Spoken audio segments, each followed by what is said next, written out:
melainkan ilmu gitu. Kayak Nabi Sulaiman minta diberikan oleh Allah, ditawari, malah milihnya kan ilmu gitu. Pengen jadi raja apa pengen jadi ilmu? Pengen milihnya ilmu. Kata Rasul mengenai ilmu sebagai harta warisan, Nabi kita Muhammad sallallahu alaihi wasallam bersabda, "Akrimul ulama fa innahu warasatul anbiya. Paman akramahu faqad akramallaha wa rasulahu rawahu Tabrani." Hebatnya ilmu nih Pak. Kata Rasul, muliakanlah para orang alim. Ulama Pak ya. Jadi orang yang banyak ilmunya disebut adalah ulama. Itu ada ulama fikih kayak Imam Maliki, Imam Syafi'i, Imam Hambali, Imam Hanafi. Ahli fikih itu, ya, ada ahli tafsir, Jalalain, Jalaluddin dan lain sebagainya. Ada ulama ahli tauhid, Abu Hasan Al-Asy'ari, Abu Mansur Al-Maturidi. Ada ahli ilmu alat, yakni Nahwu Shorof, Ibnu Malik, Alfiyah, itu ya.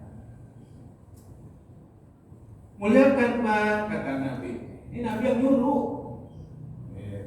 Muliakan para orang alim. Fa innahu warasatul anbiya, karena mereka adalah para pewaris Nabi. Masyaallah. Hebat ya. Jadi ulama, orang yang banyak ilmunya itu pewaris Nabi, Pak. Makanya alhamdulillah selama pabriknya ada pencetak ulama kayak pondok pesantren, insya Allah deh Islam di Indonesia subur. Tapi kalau pencetak ulamanya nih pesantren-pesantren nggak ada, siap-siap Pak. Itu yang namanya Islam, udah tinggal cerita doang. Dulu nih di Indonesia mayoritas umat Islam. Karena udah pada Pak, pernah menyantren nggak Pak? Waduh, jangankan yang ngurus pesantren santrinya Pak, sayanya yang pesantren menderita. Makanya kayak tahu ketemu ayam kalau ada tahlilan. Kalau ada tahlilan ya baru ketemu ayam. Alhamdulillah. Makanya saya ngedoanya jadi santri, ya Allah besok tahlilan di mana ya? Bukan mati, jangan tahlilan. Udah begitu kiainya, ya ada yang bayarnya lancar, ada yang enggak, kan gitu ya Pak. Ya Allah, ya Rabbi, bukan main. Sabar. Yang namanya Kiai Haji Abdullah Abbas, Kiai Jawahir, Ibu Hasim, Ibu Azen, guru saya. Aduh, Kiai Muqtadi, Kiai Mustamin, sabar. Alhamdulillah. Ya, kayak Profesor Doktor teman saya Manarul Hidayat. Itu teman itu Pak, ngajinya satu guru. Cuma dia mau ada doktor. Kalau saya DRS, dari rumah sendirian saja. Ya Allah, alhamdulillah. Hormati, muliakan Pak mereka. Gitu.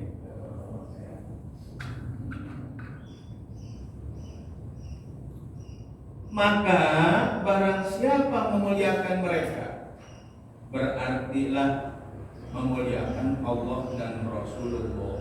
Ya Allah. Coba. Jadi kalau orang yang memuliakan ulama, berarti dia memuliakan Allah dan Rasulnya. Karena yang namanya ulama itu adalah yang memiliki ilmu tentang agama Islam. Nah, agama Islam itu adalah agamanya yang ada di sisi Allah. Itu dia tahu asbabun nuzulnya, kalau hadisnya asbabul wurudnya, gitu Pak. Jadi jangan artian kalau baca, artiin hadis dan Quran, ada tahu asbabnya. Kalau Quran asbabun nuzul, kalau hadis asbabul wurud. Asbabun nuzul sebab diturunkan, kalau asbabul wurud sebab kejadian. Itu. Ya. Nah, gitu. Alhamdulillah tuh. Jadi dengan kita memuliakan ulama sama berarti memuliakan Allah dan Rasul. Ya Allah.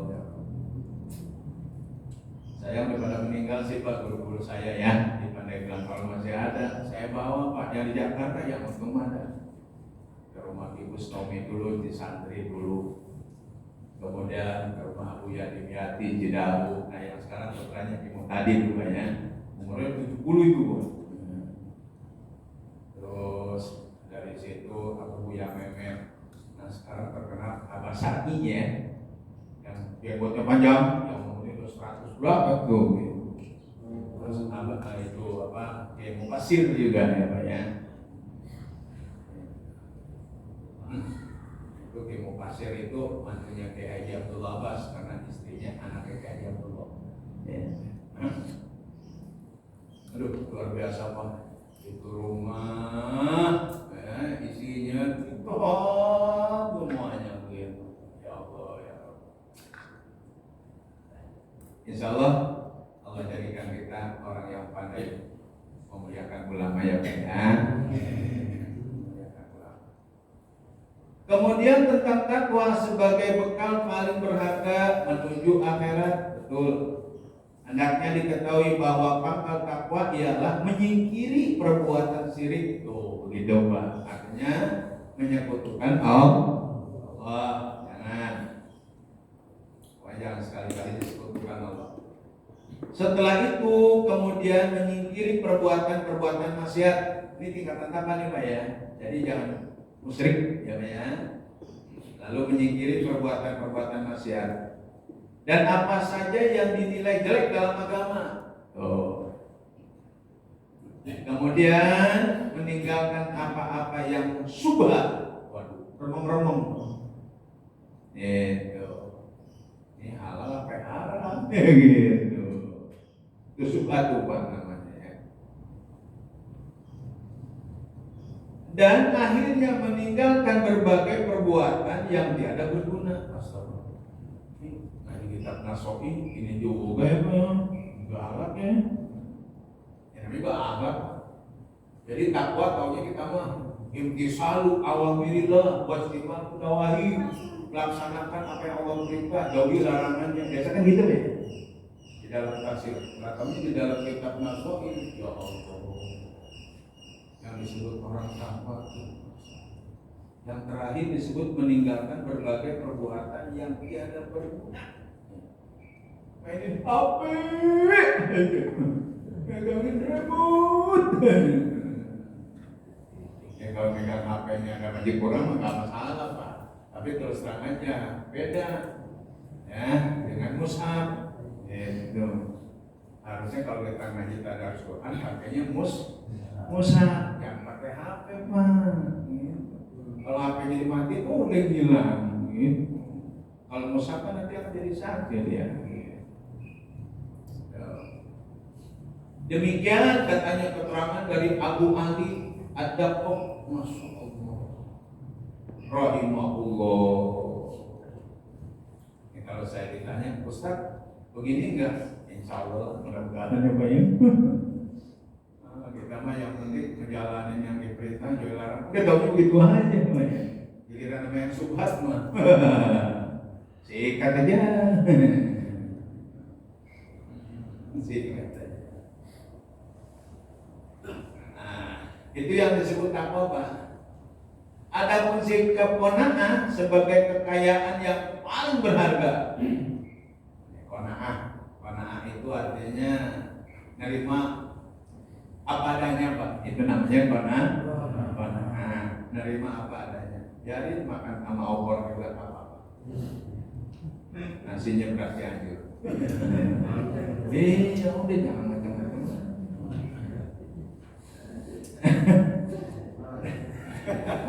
Iya, mereka pertama. Jontor. Berarti dapat dipahami dari firman Allah. Oh, man amila shalihan min dzakarin aw unsa wa huwa mu'minun falanuhyiyannahu hayatan thayyibah.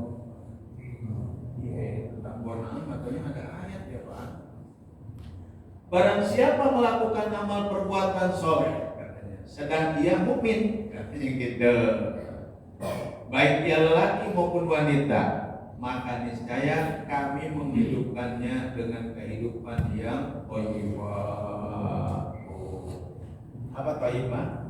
Bagus, gitu, ya, bagus kan, halal thayyibah. Jadi kalau kita makan kata Allah, kulu wasrabu fil ardi halalan thayyibah. Makanlah dan minumlah di bumi ini yang halal lagi juga bagus.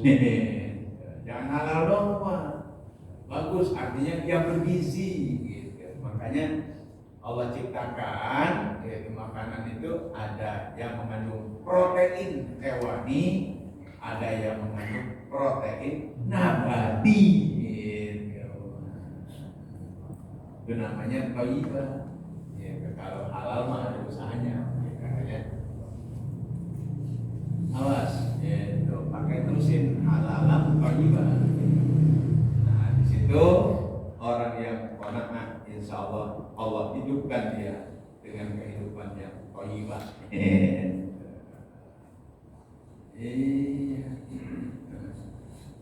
Orang udah makan sama opor masih aja. Ini rendang kemana nih? Sama empal banget.